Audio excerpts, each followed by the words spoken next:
Hello, welcome back.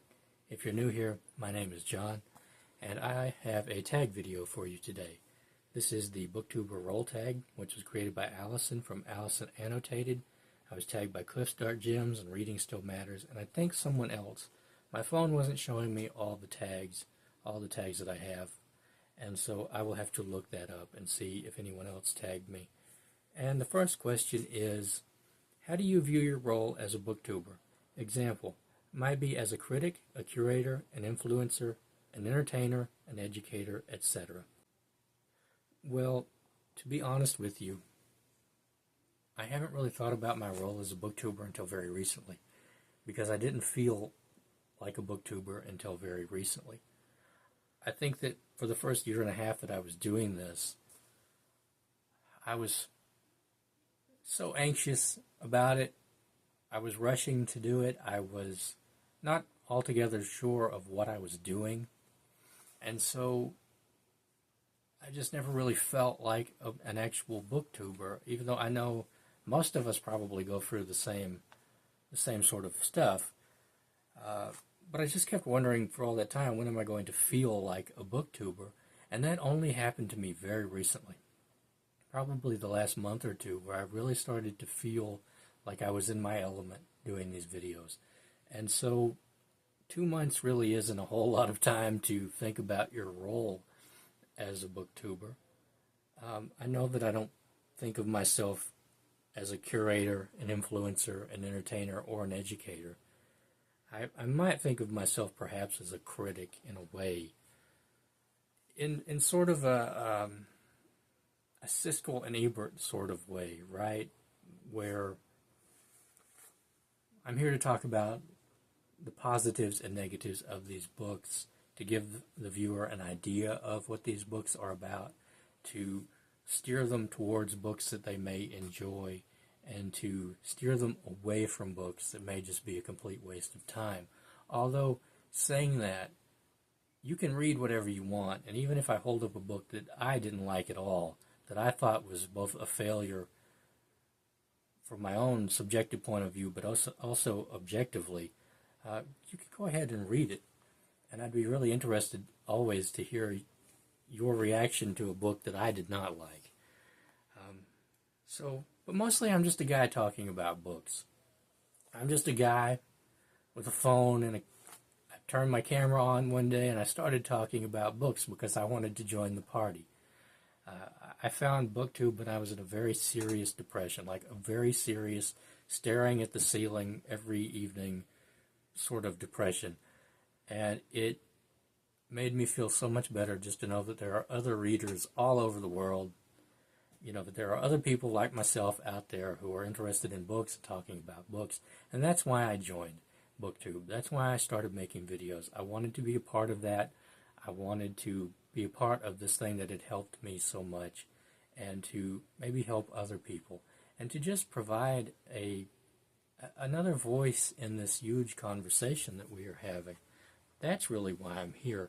I'm really just a guy talking about books, and I don't particularly think about my role that much, other than that I hope that by doing these videos I am encouraging other people to read, and that I am perhaps helping people out of depression the way that I was.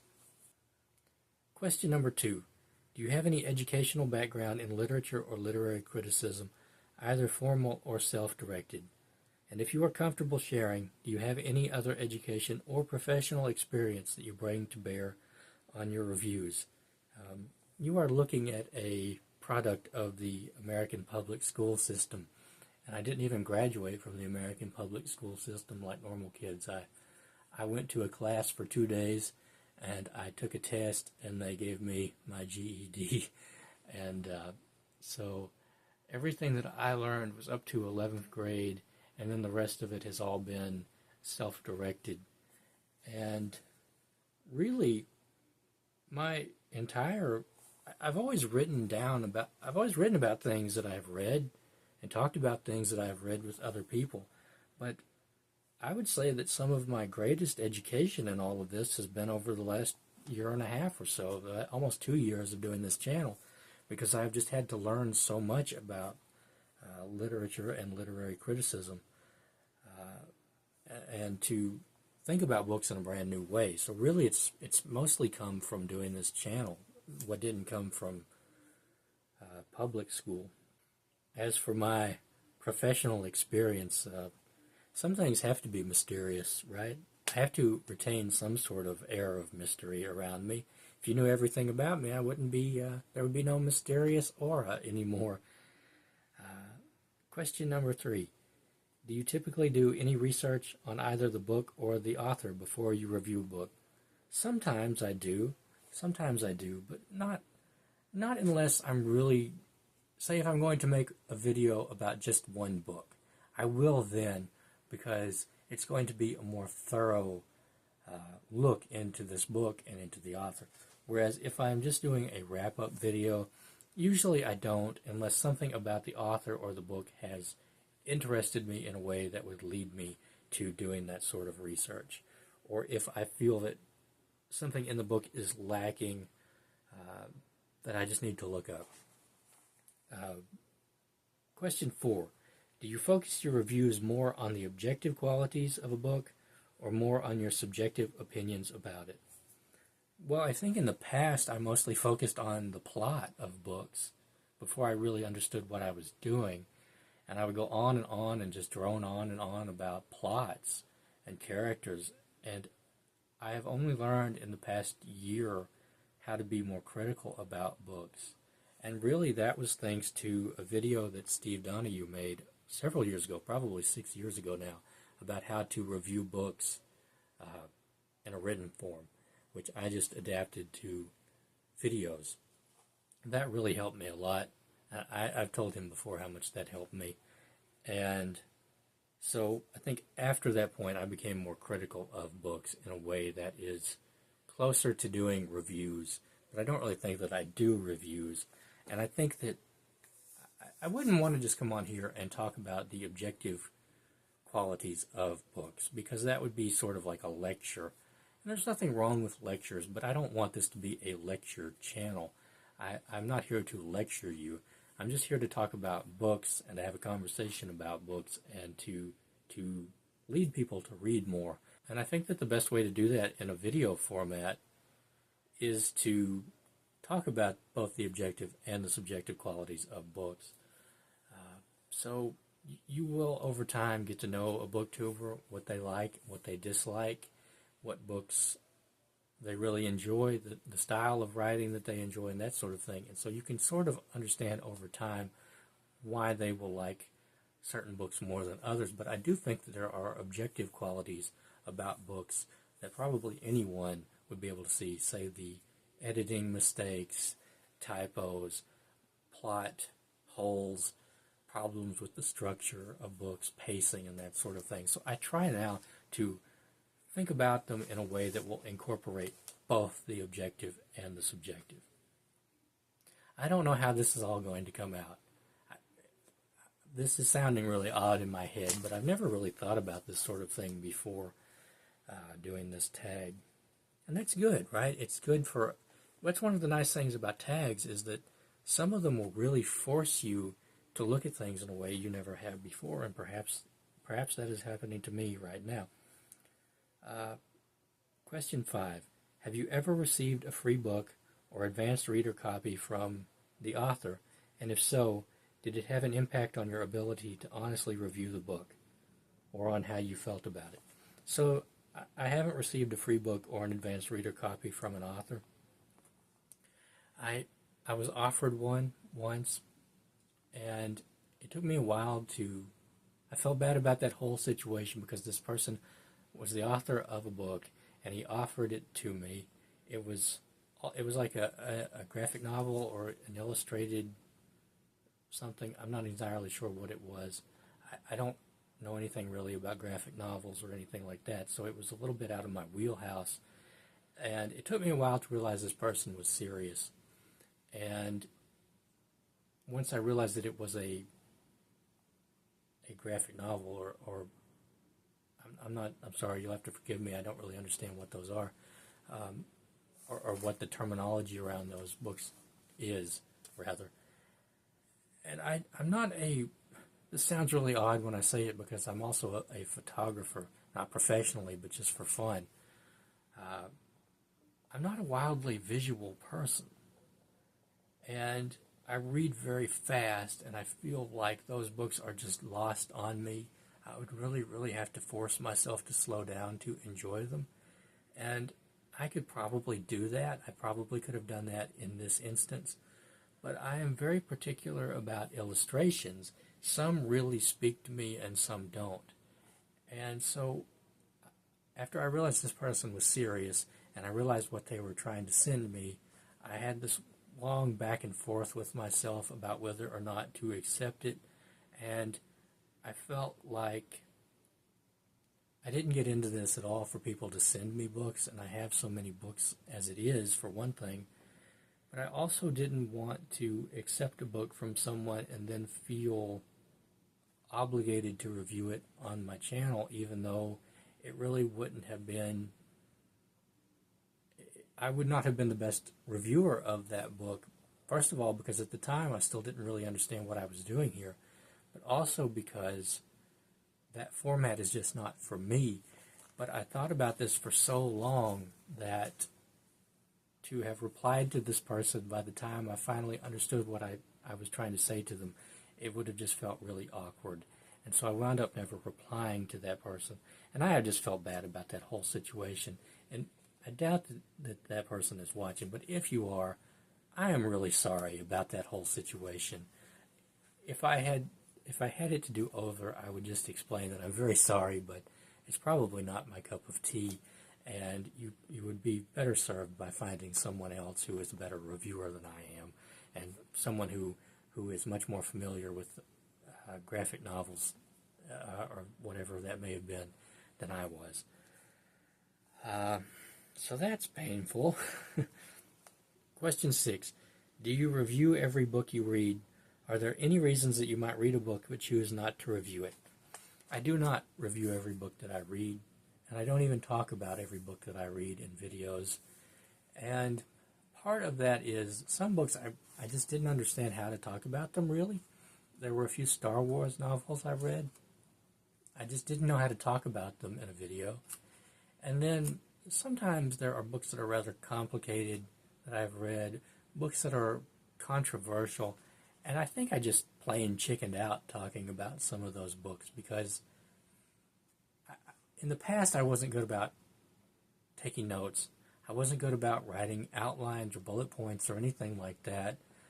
And I went into these videos just off the cuff, completely off the cuff. And so I might lose my train of thought while I was talking about them. Or I might say something stupid and then lose my train of thought and not know where to pick up where I left off. And that would get really, really frustrating. Or I may have just not fully understood a book as well as I could have. Or maybe I was afraid of sticking my foot in my mouth. And so that's mainly the reasons that I haven't talked about certain books that I have read over the past, 22 months now. Question number 7. I'm trying to get better at that. I'm trying to take notes. There are certain people that I can talk to now about it to understand how to talk about these books better, and that's really nice. And I am trying to get to where I feel more comfortable talking about some of these books which have defeated me in the past. Question 7. How do you feel about the fact that many people now primarily consume book reviews by hobbyists on BookTube rather than the professional critics? What is lost? What is gained? Well, I feel like the whole idea of being a professional critic is probably to bring a deeper understanding, a more academic understanding of literature, of nonfiction, of writing in general, to a review, and that reviewer will have a wider grasp of literature in general, of writing in general, and a greater understanding of how plot and character and symbolism, all those things that generally tend to go over my head, how all of that works. And they will, because they have been exposed to far more books than I have been, and to different sorts of books, they will be able to look at it in a more objective way and compare this book they're reviewing to a great many books that they have read and reviewed in the past. Whereas I think that BookTube is more about the conversational element of reading. The, hey, have you heard about this book? Let me tell you about it. In the same way that you would talk about books with your friends and your family. And I've been reading, I've been watching a lot of Siskel and Ebert, the movie critics, lately. A lot of those episodes, and I've also been reading all the comments underneath. To watch these two professional movie critics talk about movies, knowing that all that they do, other than write about movies, is sit in rooms and watch movies and take notes about movies, or they did. They are both sadly no longer with us. Knowing that they did that for years and years and years, and that they were exposed to way, way more movies than your average movie goer would ever be, they bring to their reviews a foundation of movie knowledge that your regular person just does not have. And so when you go and you read the comments, you will say, people say, I can't believe they didn't like this book, or this movie rather, because, that movie that they loved has been lost in time, but Die Hard is a classic, right? It's the best movie of that year and this and that. And you will see that repeatedly where perhaps Siskel or Ebert or both did not like a movie and talked about everything that was wrong with this movie, but people underneath, just regular people like myself, will be in the comments saying, they suck, they don't know what they're talking about. Christmas Vacation was a great movie, right? I watch it every year. But they don't quite grasp the fact that it's not about what is subjectively the best movie. It's about they are trying to focus mainly on what is objectively good in these movies. So I feel like I've gone off the rails there. I don't know what I'm talking about. These questions are really deep and over my head, to be honest. Anyway, I think that professional book critics are very important, just because they have that depth and that objective quality that your regular conversationalist is probably not going to have. And I think that you need both the more academic book reviewer, your more professional book reviewer, and I think you need regular people talking about books too. I think that they are very important, and I also think that it is important for regular people to read reviews and to talk about those reviews. So that is the BookTuber Role Tag, and I feel that for this whole tag, I feel like I have been out of my element and perhaps not provided the best of responses. But it was very thought-provoking, and I think perhaps if I had had more time to have felt like a booktuber, really and genuinely felt like a booktuber, whereas only feeling like a booktuber for the past few months, I don't feel like I bring as much weight to this tag as I perhaps could have, that my ideas are not as fully fleshed out as they could have been. And so I am going to leave it there. I want to thank Allison from Allison Annotated for creating this tag, and I want to thank everyone who tagged me. I want to thank you for watching, and I'll see you next time.